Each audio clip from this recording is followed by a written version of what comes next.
approaching 47. Winds out of the northwest, 8 to 15 miles per hour. Lows dip down to about 29 tonight, mainly clear skies. Daytime highs approaching 47 tomorrow. Cloudy skies expected.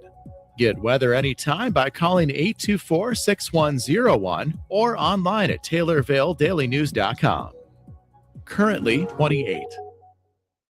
WTIM.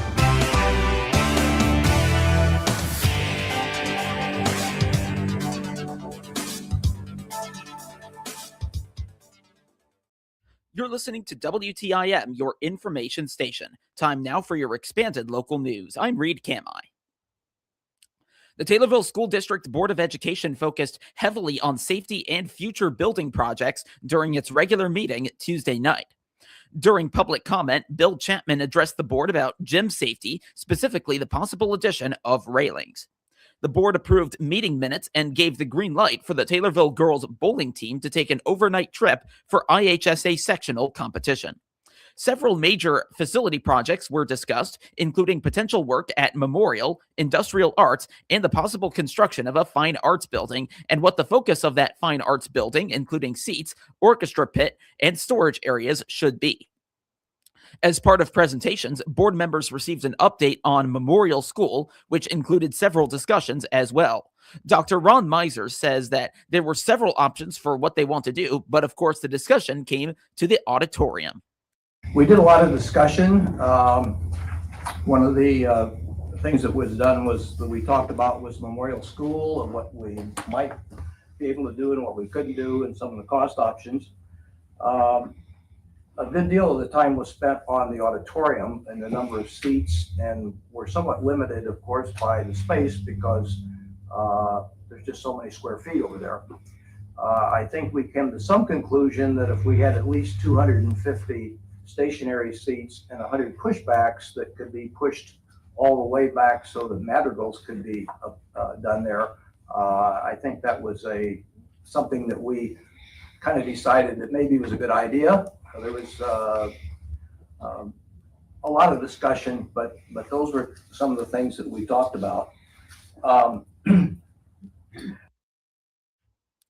The board also recognized the Taylorville FFA, who recently traveled to Denver and found success competing in national livestock judging events. In new business, the board unanimously approved the donation of land near the industrial park to the FFA on a 7-0 vote. Much of the discussion on the evening centered on the proposed fine arts building, particularly seating capacity and cost.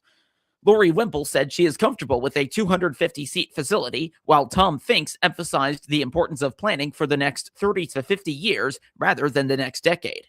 Carla Mickey raised concerns about overall cost, and Superintendent Dr. Ron Miser stressed that the project should be built correctly if it moves forward. Ann Chandler added that careful consideration is needed to ensure taxpayer dollars are spent responsibly. It seemed most board members were supportive of a fine arts center, but cost concerns were a big part of the discussion. The bid package for North School based on the O'Shea presentation was approved 7-0. The board noted 3 FOIA requests and indicated that a formal vote on the building projects, including the fine arts facility, is expected to take place in March. The meeting concluded with the superintendent's report before adjournment. One such bill concerns Election Day and whether or not it will be a holiday.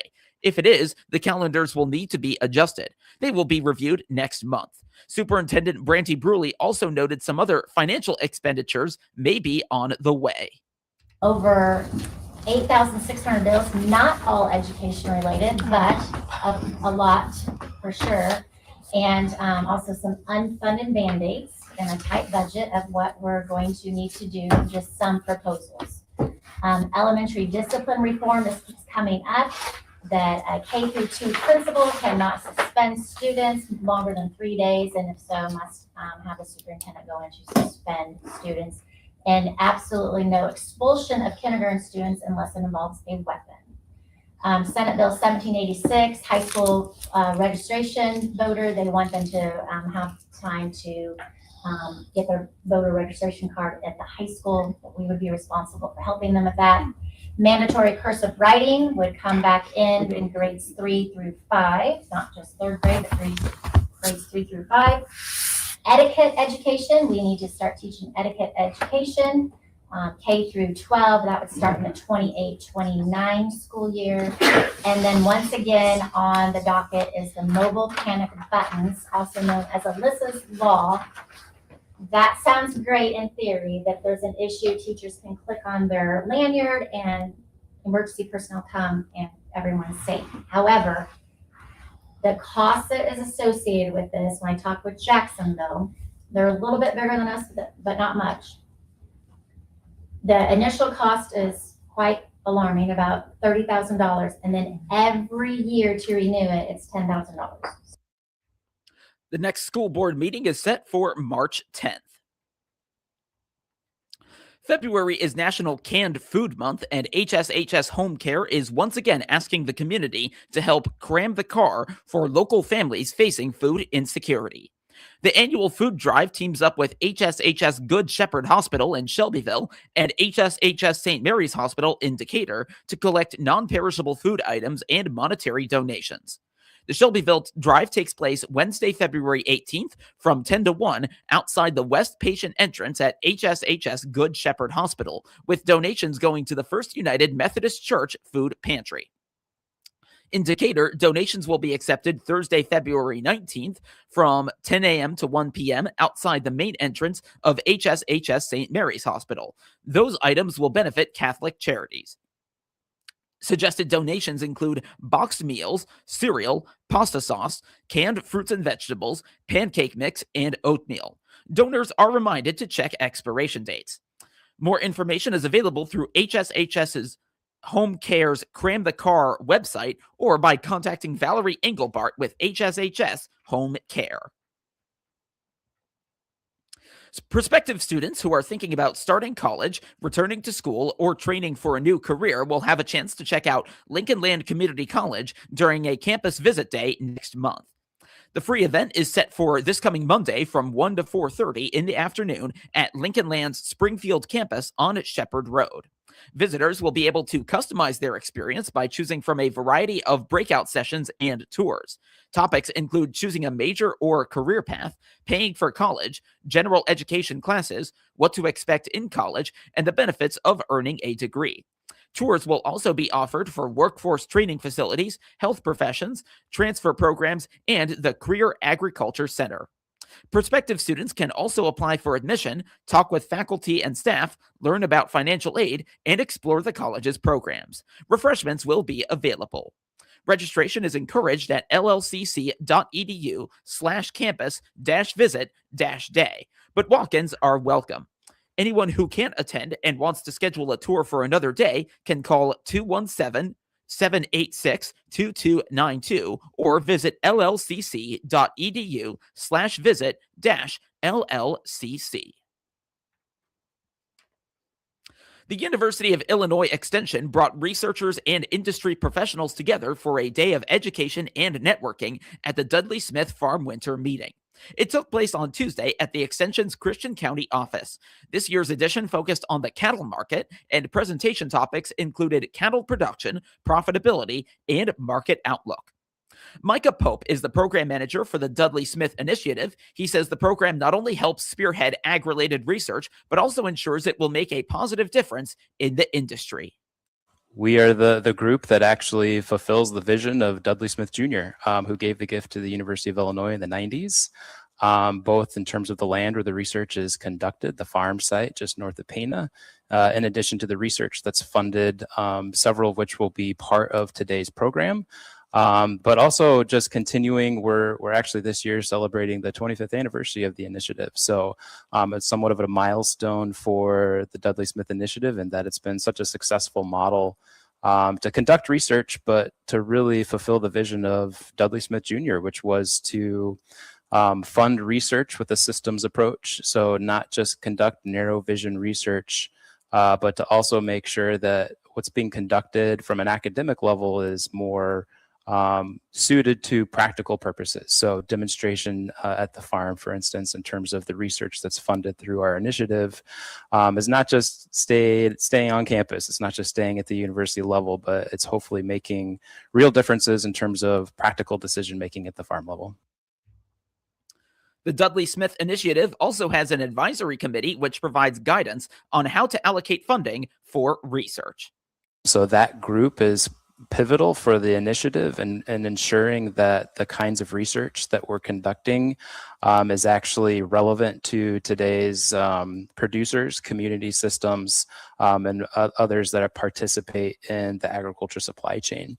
So that group really is important for us as the initiative they're kind of our boots on the ground. They just make sure that if we're funding research, that it's actually going to be transformed and translated into a way that can impact, if it's cover crops, giving information about what cover crops to plant, or if it's different livestock systems or livestock and crop systems, how you can manage grazing to ensure profitability, but also what it looks like from a planning and management perspective.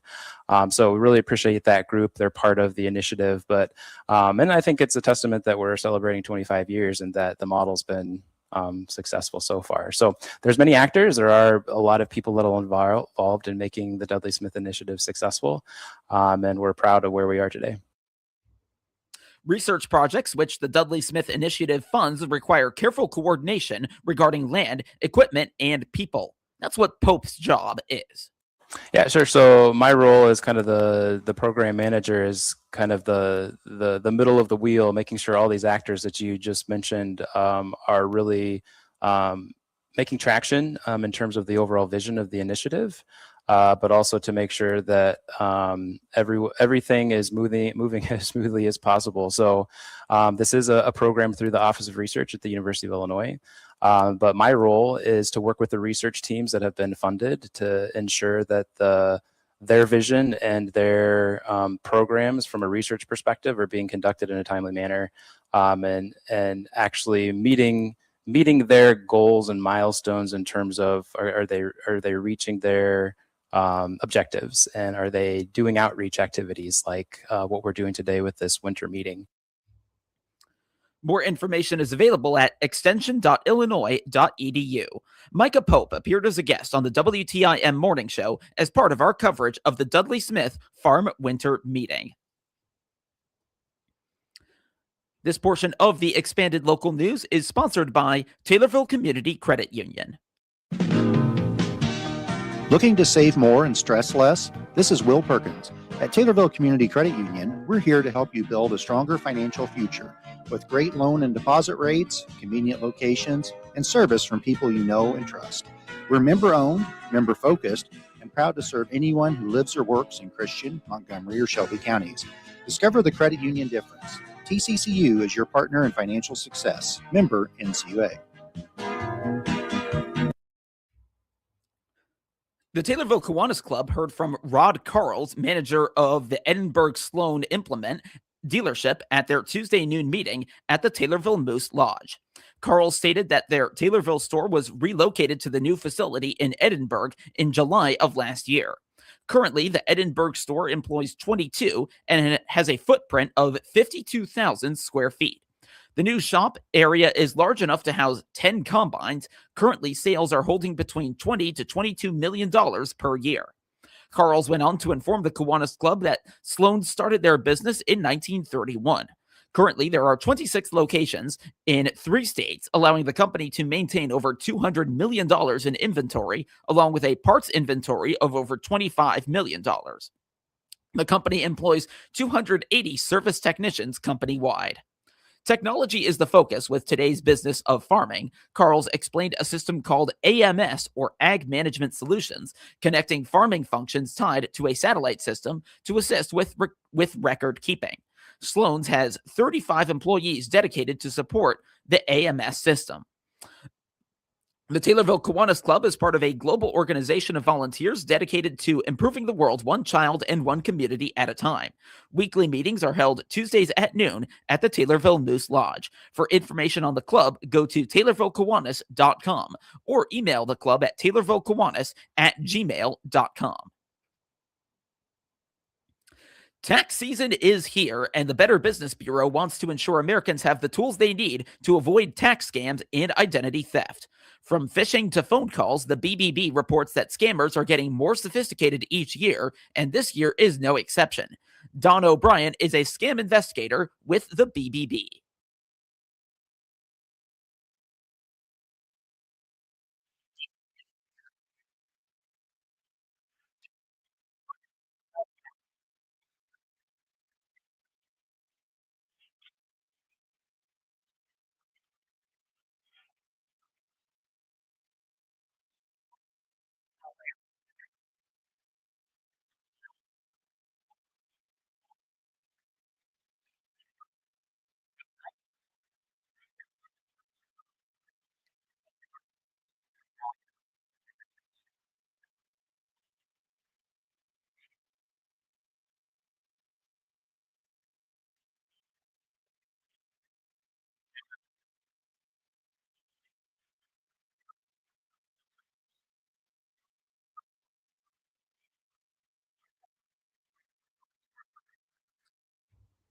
This comes on the heels of the Internal Revenue Service reporting that Americans lost over $4 billion to tax scams in 2025. The BBB encourages those who encounter a scam to report it on bbb.org. February is Earthquake Preparedness Month, and a public safety expert is promoting earthquake preparation. Illinois is home to the New Madrid and Wabash Valley seismic zones, which have produced large earthquakes in the past. Earthquakes pose a real threat in Illinois, as evidenced by a swarm of earthquakes that hit approximately 200 years ago. But Godfrey Public Safety Administrator Chris Sikra says the recent 3.8 earthquake in Montgomery County is not necessarily a sign the seismic zones are waking up.